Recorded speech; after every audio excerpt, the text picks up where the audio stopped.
What's up, guys? Today I'm going to go ahead and tell you a story. But it's not just any story, it's a very special story. It's not a stupid story about some Minecraft YouTuber who's a pedophile. Well, that's actually kind of interesting. You guys might want to check that out. Apparently, a bunch of Minecraft YouTubers are pedophiles. Who knew, right? This is a story about a video game that I used to play back in high school. But it's not just any video game, it's a video game that I managed to actually profit from. And through about a 2 year period, when I was in high school, I actually managed to make over $100,000 playing this game. Now you might be thinking, that's bullshit. That's absolutely impossible. There's no way you could ever make any kind of money like that off of a video game. And I'll also go ahead and tell you that this doesn't have to do anything with what you guys probably know me by. This has nothing to do with Twitch. This has nothing to do with YouTube. It has nothing to do with any of that. This is completely buried in my past before anyone knew anything, back when I used to keep everything pretty much privately into myself. And honestly, that was probably for the better. But this used to do with a video game called Dungeons and Dragons Online. Now you're probably thinking already, oh my god, this is the most bullshit thing ever. This is unbelievable. I don't even know where he's going with this. And this has obviously got to be a big lie. But it isn't. And I swear that this is absolutely 100% true. And I will do my best to go ahead and explain to you guys how what I actually did, I wasn't a genius. I didn't do anything that crazy. I just managed to take advantage of the situations that were given to me, and I managed to be at the right place and at the right time, which is kind of true for a lot of things in life. If you think about it, anyone who's really successful or has gotten anything done, there's so many people who have tried to do it, and one of the keys to success is just being at the right place at the right time. And that's kind of what happened with me. So, I'll go ahead and start. Back when I was in high school, I was a complete nerd. I had virtually no friends. I talked to nobody, really, except for other people who used to play video games. And in high school, I actually had a computer with me, and at every opportunity given, I would sit and play games. I would literally be the kid in class who sat in the corner, opened up his computer, which, yes, I went to a school where they actually allowed me to do that. I don't know why, but they did. And I would sit and either watch videos or play games or do something that I wasn't supposed to do. So I was a complete nerd, and that was pretty much my entire life. Back in high school, I got into a video game called Dungeons and Dragons Online, which still today is around and still today is actually a pretty fun game. It's not that big, it doesn't have a huge fan base, it's not like World of Warcraft, it wasn't like EverQuest or any of the games that had, millions of people playing it. It had a fairly small player base, but the kind of people who played the game were very committed, and the kind of people who played it were the kind of people who honestly still play the game today.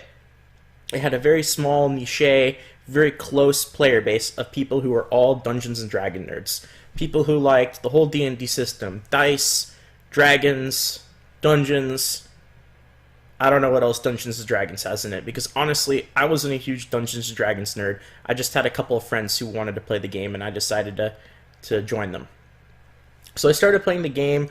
Everything was fine and dandy. There was nothing really that crazy about it. And then I got addicted to the game, just like I get addicted to any games. And back when I was in high school, I spent every single hour of free time that I had playing this game. And I ended up getting very good at it. I managed to get to the max level, get all the good gear, developed strategies and all this shit, all the basic stuff. It applies to pretty much any game. You play it for a while, you get really good at it, pretty basic, right? I also managed to meet some friends playing the game. I met a lot of people who were all Dungeons and Dragons nerds, and we all had a fun time. We all grouped together. We all role-played together. We all rolled dice together, trying not to roll a 1, trying to roll critical hits. All that Dungeons and Dragons shit that most people probably find incredibly nerdy. But we all played the game together, and, everything was fine and great. And as I got better and better at the game, I started to be able to farm loot and gear and items and currency, gold, just like in any game, right? And just like in a lot of games, I ended up getting so much currency and so much gold and items that I didn't need it for myself anymore, right? What was I gonna do with all this shit? I couldn't use it, you know. I didn't need the money. There was really nothing for me to do with it except to, well, break the rules of the game and sell it for real money, which is exactly what I did. I took a whole bunch of stuff that I earned through the game, through playing all day, every day, and I sold it. And at first, it really wasn't that much money, right? And it never actually got to be a ton of money. I'm not going to spoil it, but if you go and you farm a video game for items, you're looking at maybe $5 to $10 an hour, and that's even really too optimistic. It's probably less than that. You might make a couple of dollars an hour just farming dungeons or farming gear or doing whatever you do. But it wasn't that much. I managed to make maybe, I don't know, $10, $20, $30, $40 a day or something like that, selling $50 of items here, $50 of items there. And again, this was all against the rules, right? So I was breaking the rules of the game. It wasn't illegal, which some people get very confused about. It's not illegal to sell things in a game. It's against the game's rules because they don't want you selling items because it takes away profit from them. So I ended up selling items, and I ended up selling stuff, and I developed a lot of connections, right? I developed a lot of connections with people who eventually just came to me when they wanted to buy stuff. Just like you do in any business. These people would buy stuff from me, and then a couple of days later they would message me and say, hey, do you have more stuff to sell? And because I saved up so much stuff to sell, I just developed so many connections with people that pretty much whenever I got stuff to sell, I immediately had somebody that would buy it. So I had a steady, small income of maybe like $20 to $30 a day, right?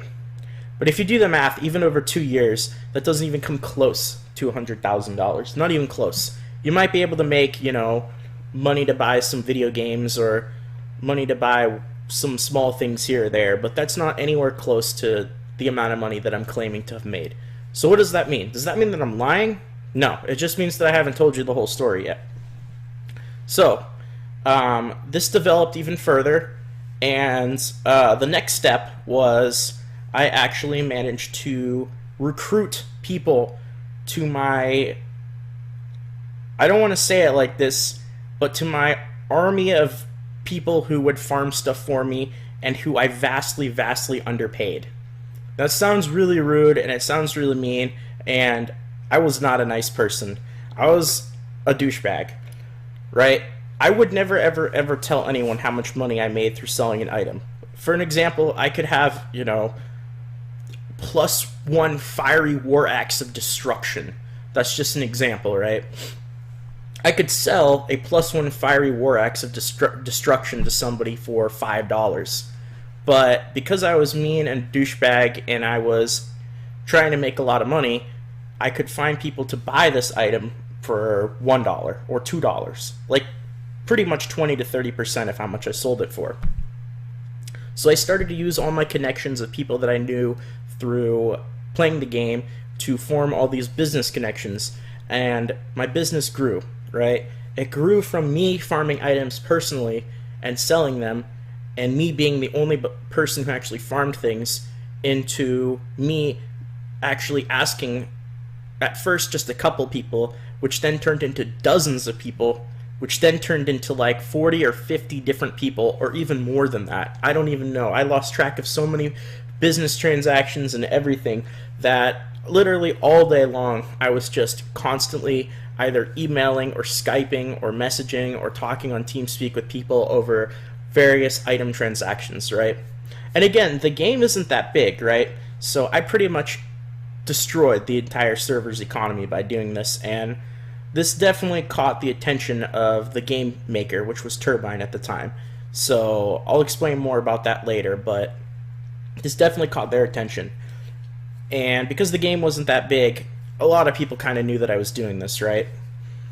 But for a while I was able to keep it somewhat on the down low, and all day long I would just be doing transactions, buying items cheap, selling them for a lot, and instead of making $20, $30, $40 a day, I was now making several $100s a day.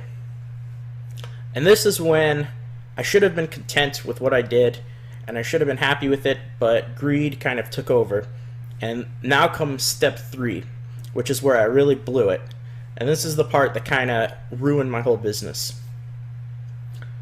What happened next is I had so many connections with the game, and I had so many people that I knew in the game that eventually people ended up messaging me exploits and things that you could do to abuse certain mechanics of the game, right? And of course, any gamer knows you shouldn't exploit because you're going to get in trouble and it's not good for the game.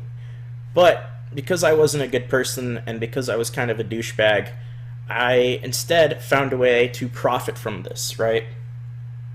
I instead took these exploits that people messaged me, and they were anywhere from as little as being able to teleport easier around the map to as big as being able to duplicate items. And I took these exploits that people messaged me, and again, I was talking to so many people the entire time that just this massive amount of information was just constantly, I was messaging people these things, people were messaging me exploits, people were selling me items. It was just a complete chaotic mess. But I took these exploits that people were telling me, and these were friends as well, and because we just played the game so much, and we all knew so much about the game, and we were all the best at the game, these things, we just figured them out naturally, right? And for the most part, we either did one of two things with them. We either just ignored them because they weren't worth our time, or they would somehow get us in trouble, or the other thing is we kept them to ourselves. Because if you're going to exploit, which you shouldn't, rule number one is don't go and tell everyone, because it's going to get fixed and the people who do it are going to get in trouble. Anyway, I decided to go ahead and, instead of doing one of those two things, I decided to do option number 3, which is ultimately what actually ended up getting me in trouble. And that is, I ended up selling exploits for real money. That's right. As crazy as it is, I sold the information of exploiting the game to my business contacts for vast, vast amounts of money. And I'm talking about $1,000 or more to each person that I sold the information of big exploits to. And there were all sorts of conditions and criteria that, you know, this was a whole business that took place over several years. There's so many criteria and conditions that I did this in a way so that I could sell these exploits to as many people as I possibly could before too many people knew, to the point where it got fixed, right? Because obviously when it comes to exploits, if it's not supposed to work, if enough people figure it out, then eventually the gaming company figures it out and they fix it, right? Which obviously happened. But I would find a way to maximize my profit and tell people who I first of all knew would never tell anyone, then tell people who I thought might tell people, and then ultimately sell it to people who I knew were just going to blab it out to everyone, right? And I managed to maximize my profit by taking this information and taking these exploits. And because the game was not perfect, it wasn't like a super huge game like World of Warcraft or something where things are patched really quickly and the programming is very, very good. There were quite a bit of exploits in the game, and these things took a while to get fixed. And there were definitely things that you could abuse in the game. So it's not like there was any kind of shortage of exploits, right? These things, they existed, and I found a way to profit off of them. So in my latest stages of my Dungeons & Dragons business adventure, I managed to take all these exploits and sell them for very, very, very large amounts of money. And that, in combination of constantly selling items and getting other people to farm items for me and sell them to other people, I managed to make a lot of money, a lot more money than I knew what to do with for somebody that was in high school. And this is kind of what got me started in the whole gaming path, is I managed to do something that I thought was absolutely crazy and insane, and ultimately it had its downfall. The downfall was, I'll go ahead and show you guys, but the downfall was this. I got a letter, I got banned from the game, not just my account, I got a whole bunch of other accounts banned, all my accounts that I owned, all my credit cards deactivated. You know, they pretty much blocked me from using their service, and they told me personally later on to not play their game anymore because I was ruining it. And again, the game was so big, or so small, sorry, that the kind of activities that I were doing were actually really crippling the server. And eventually I got caught and busted, just like anything in life that you're not supposed to do, right? So that's the lesson. The lesson is, if you get too greedy and you do something that you're not supposed to do, eventually you're going to get caught. And that happened to me. But I managed to make a very, very large amount of money doing this. Over $100,000. So that's my story. You guys can go ahead and take it, and you can go ahead and think what you want of it. You don't have to believe me if you don't want to.